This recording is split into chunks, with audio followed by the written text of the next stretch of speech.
आज है 20 जनवरी 2021, वेडनेसडे का डे है। बजाज फाइनेंस लिमिटेड का फाइनेंशियल ईयर का Q3 का रिजल्ट आया है।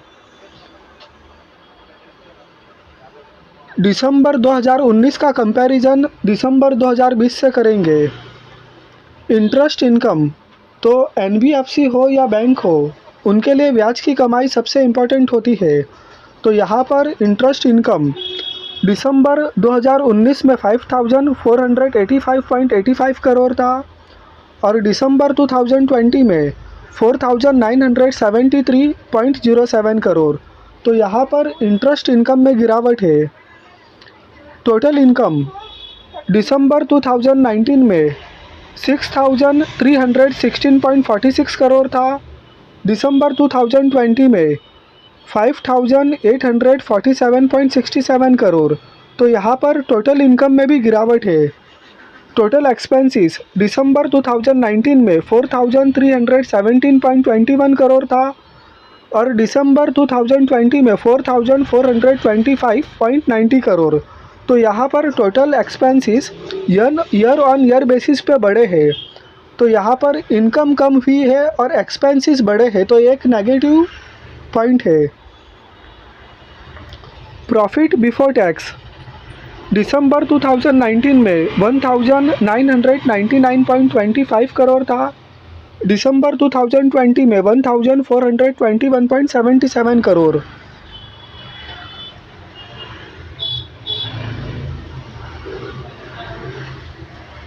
प्रॉफिट आफ्टर टैक्स दिसंबर 2019 में 1,488.15 करोड़ था, दिसंबर 2020 में 1,048.58 करोड़। तो यहाँ पर प्रॉफिट आफ्टर टैक्स या प्रॉफिट और लॉस फॉर द पीरियड में नेट प्रॉफिट में गिरावट है ईयर ऑन ईयर बेसिस पे। दिसंबर 2019 में 1,488.15 था और दिसंबर 2020 में 1,048.58 करोड़ आया है। तो यहाँ पर नेट प्रॉफिट और लॉस या प्रॉफिट आफ्टर टैक्स में गिरावट है। तो फाइनेंशियल रिजल्ट Q3 का फाइनेंशियल ईयर 2021 का वीक आया है, कमज़ोर आया है।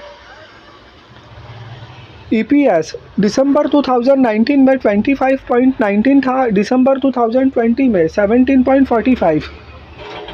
कंसोलिडेटेड फाइनेंशियल रिजल्ट भी देख लेते हैं।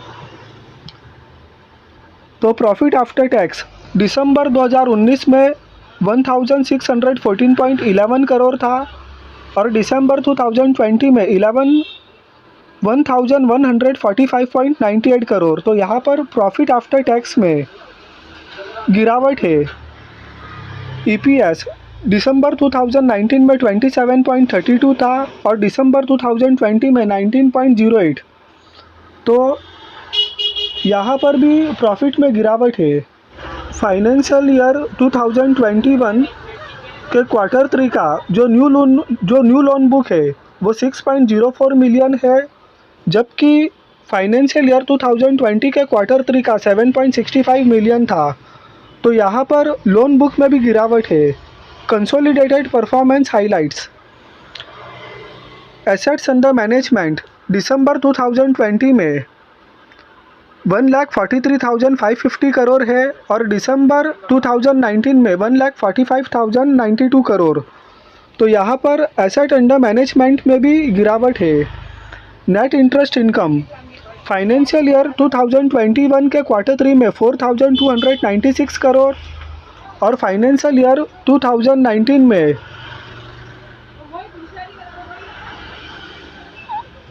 4,535 करोड़। तो यहाँ पर नेट इंटरेस्ट इनकम में दिसंबर 2019 के कंपेयर में गिरावट है। जो प्रोविजनिंग है वो फाइनेंशियल ईयर 2020 के Q3 में 831 करोड़ था,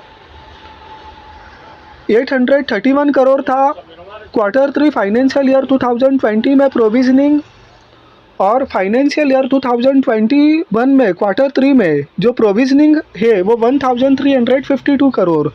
तो यहाँ पर प्रोविजनिंग भी ईयर ऑन ईयर बेसिस पर बढ़ के आई है।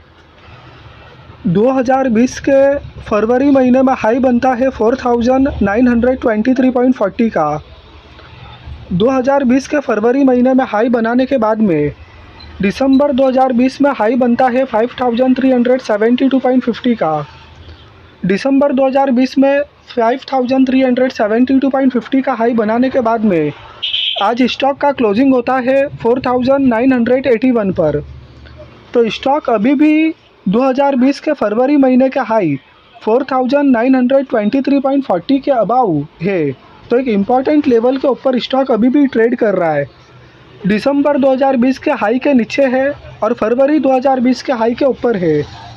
तो फाइनेंशियल रिजल्ट वीक आया है और यहाँ per year on year basis पे दिसंबर 2019 के कंपेयर में दिसंबर 2020 में नेट प्रॉफिट में गिरावट है, लेकिन ये अपने सेक्टर में लीडर है और निफ्टी 50 का स्टॉक तो है ही है। NBFC में नंबर 1 कंपनी है। तो हो सकता है कि अगले क्वार्टर में अच्छा रिजल्ट आए और ये स्टॉक दिसंबर 2020 के हाई 5372.50 को क्रॉस करने की एक पूरी कैपेसिटी रखता है। तो भले ही फाइनेंशियल रिजल्ट वीक आया है क्वार्टर 3 का 2021 का, लेकिन ये लॉन्ग टर्म का एक अच्छा स्टॉक लगता है। तो जिसके पास में इस स्टॉक में पोजीशन है उनको होल्ड करना चाहिए और अगर स्टॉक में गिरावट होती है तो स्टॉक को डीप में ख़रीदना चाहिए। एक अच्छी कंपनी है और इसके रिजल्ट आगे जाके इम्प्रूवमेंट ज़रूर करेंगे। प्रीवियस क्लोजिंग का मतलब कि स्टॉक मंगल का वार का दिन 4959 पर क्लोज होता है। आज ओपन होता है 4968 पर। हाई बनता है 5032.60 का। जो लो बनता है वो 4901 है। एडजस्टेड क्लोजिंग प्राइस 4981.95 है।